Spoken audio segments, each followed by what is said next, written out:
हर हर महादेव, हर हर महादेव, राधे राधे, जय श्री शंकर। नमस्कार आप सभी का आपके अपने प्लेटफॉर्म पे house wife aspirant private teacher. और संडे का दिन है, सर्वर धूल धुला करके 12 बज रहे हैं। मैं छत पे थोड़ा सा खड़ी हुई हूँ क्योंकि इन लॉज आए हुए हैं, तो थोड़ा सा पल्ला लिए थे, बाल खा नहीं पाई थी, सुबह से इधर सर धुल के बैठी थी। और अभी थोड़ा सा मौसम खुला है, यहाँ पे थोड़ी सी धूप थी और ठंड बढ़ गई है, तो इसलिए कि चलो थोड़ी सी धूप सेक ली जाए। मैं छत पे थी और फिर मीनवेल मुझे थोड़ा सा ख्याल आया कि मैं अगर छत पे हूँ तो क्वेश्चन जो केवीएस से आ सकते हैं, उस क्वेश्चन में एक सबसे इम्पोर्टेंट क्वेश्चन है ना कि अबाउट केवीएस, कि केवीएस क्या है, केवीएस की स्थापना कब हुई, केवीएस जैसी कोई संस्था कोई चीज़ अपने देश में होनी चाहिए, इस बात पे विचार कब हुआ, कितने केवीएस हैं कुल मिलाकर के ऑल ओवर इंडिया, और क्या विदेशों में भी केवीएस हैं तो कितने हैं। इवन आप में से बहुतों को इस बारे में जानकारी होगी कि सन 1963 में 15 दिसंबर 1963 को केवीएस की स्थापना हुई, पर बहुतों को ये बात नहीं पता है कि 1962 में इसके बारे में विचार किया गया कि हमारे देश में ऐसी कोई संस्था होनी चाहिए। कितने हमारे भारत में हैं और 3 हमारे विदेशों में हैं, कुल कितने बच्चे हैं, कितने रीजन है, कितने जोन है। तो आज की जो हमारी वीडियो मेनली बेस्ड है, वो बेस्ड है इन्हीं सारी चीज़ों पर कि हमारी केवीएस की स्थापना कब हुई, और टॉपिक्स के बाद में एक दो हम क्वेश्चन भी उसके बिहाफ पे कर लेंगे कि जिससे हमारा क्विक रिवीजन हो जाए। तो चलिए अपनी तैयारी हम यहाँ से शुरू करेंगे।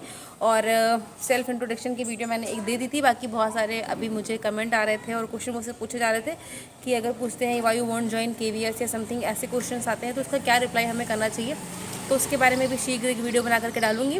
और चलिए तो आज अभी इन सारी चीज़ों को हम डिस्कस करते हैं, केवीएस के बारे में कुछ इंपॉर्टेंट चीज़ें, और इन्हें हमें बाय हार्ट लर्न कर लेना है। ये नहीं कि हमने एक ओवरव्यू लिया, क्योंकि ओवरव्यू लेने पे हम चीज़ें भूल जाएंगे। तो हम इसे कहीं एक नोट्स बनाते अपने चलेंगे, एक पन्ने की नोट्स बनेगी 5-6 लाइन की, उसको हमें लिख लेना है, नोट डाउन कर लेना है, और उससे हमें बाद में लर्न कर लेना है। तो चलिए शुरू करते हैं हम केवीएस के बारे में कि कब केवीएस की सारी चीज़ें आई, कैसे कैसे क्या चीज़ें हुई। आप भी लर्न करिए, मैं भी लर्न कर लेती हूँ चीज़ों को। तो चलिए हमें जानना है इस वीडियो में कि केंद्रीय विद्यालय का आदर्श वाक्य क्या है, केंद्रीय विद्यालय की स्थापना कब हुई, केंद्रीय विद्यालय का मुख्यालय, केंद्रीय विद्यालय देश में कितने हैं, संचालन कौन करता है, केंद्रीय विद्यालय दिवस कब मनाया जाता है। तो अगर हम बात करें तो जो हमारे केंद्रीय विद्यालय को अनुमोदित करने का विचार था, यानी कि केंद्रीय विद्यालय जैसी कोई संस्था होनी चाहिए हमारे देश में, ये 1962 में इस पर विचार किया गया। और विचार करते करते जब सारी कार्यप्रणाली चलनी शुरू हुई तो 15 दिसंबर 1963 में हमारे केंद्रीय विद्यालय की जो स्थापना होती है वो स्थापना हुई, यानी कि विचार कर लिया गया था 1962 में, और केंद्रीय विद्यालय की जो स्थापना हुई वो 15 दिसंबर 1963 की हुई। जो केंद्रीय विद्यालय है वो माध्यमिक शिक्षा बोर्ड से अनुबंधित है, और जो केंद्रीय विद्यालय में हमारा बोर्ड या बुक जो हमारी फॉलो होती है वो हमारी है एनसीईआरटी की बुक्स है। अगर हम बात करें कि भारत में कुल कितने केंद्रीय विद्यालय हैं, तो 1225 जो बताया जाता है वो 2020 के आंकड़े के अनुसार है। अभी भारत में 1252 केंद्रीय विद्यालय हैं, और जो छात्रों की संख्या है वो है 14,28,619, क्षेत्र 25 हैं, और कर्मचारी आप देख ही रहे हैं। तो ये सारे इंपॉर्टेंट फैक्ट्स हैं जो हमें याद करने हैं। विद्यालय में भारत के राष्ट्रीय शैक्षिक अनुसंधान परिषद परिषद के पाठ्यक्रम का अनुसरण होता है, यानी कि एनसीईआरटी के पाठ्यक्रम का अनुसरण, यानी कि फॉलो करते हैं हम एनसीईआरटी को। और सभी केंद्रीय विद्यालयों का संचालन केंद्रीय विद्यालय संगठन नाम की संस्था करती है, यानी कि भारत में जितने भी केंद्रीय विद्यालय हैं उनका संचालन हमारी केंद्रीय विद्यालय नाम की संस्था यानी कि केवीएस करती है। और आपने देखा होगा जब भी आपने फॉर्म वगैरह भरा होगा उस समय पे भी। और जो इसका इम्पॉर्टेंट फैक्ट है ये है कि सिद्धांत यानी कि जो आदर्श वाक्य, सिद्धांत और आदर्श वाक्य एक ही है, और जो सिद्धांत है या आदर्श वाक्य है उसका नाम है तत्व प्रणाम अपभ्रंशम। और स्थापना हमें पता ही है 15 दिसंबर 1963 की हुई है। स्कूल का जो बोर्ड है वो सीबीएसई है, केंद्रीय माध्यमिक शिक्षा बोर्ड है, और अधिकार है शिक्षा मंत्रालय यानी कि भारत सरकार का। तो ये हमारे कुछ इंपॉर्टेंट फैक्ट हैं जो हमें पता होने चाहिए।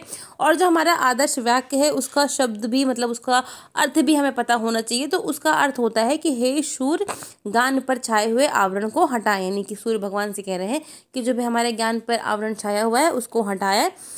तो ये हमारे कुछ इंपॉर्टेंट फैक्ट हो गए हैं। चलिए अब हम एक दो क्वेश्चन कर लेते हैं अपने जो भी चीज़ें हमने पढ़ी है उससे रिलेटेड। तो पहला हमारा है कि केंद्रीय विद्यालय संगठन का आदर्श वाक्य क्या है। तो अभी अभी हमने किया है तत्व पुरुषाणम अपभ्रंशम, और उसके बाद में हम करते हैं हमारा नेक्स्ट क्वेश्चन, जो कि रिलेटेड है कि हमारे केंद्रीय विद्यालय की स्थापना कब हुई है। तो ये 2 क्वेश्चन ये भी हम कर रहे हैं। अगर आप बोलेंगे तो बाकी भी केवीएस से रिलेटेड जो भी वीडियोस हैं, पीडीएफ हैं, वो आपको ग्रुप पे मिल जाएंगे। तो यहाँ पे दूसरा क्वेश्चन है कि तो केंद्रीय विद्यालय की स्थापना दिवस हम सबको पता है, केंद्रीय विद्यालय की स्थापना दिवस है 1963। और अगर हम बात करें विदेशों में कितने केंद्रीय विद्यालय हैं, तो विदेशों में हमारे 3 केंद्रीय विद्यालय हैं।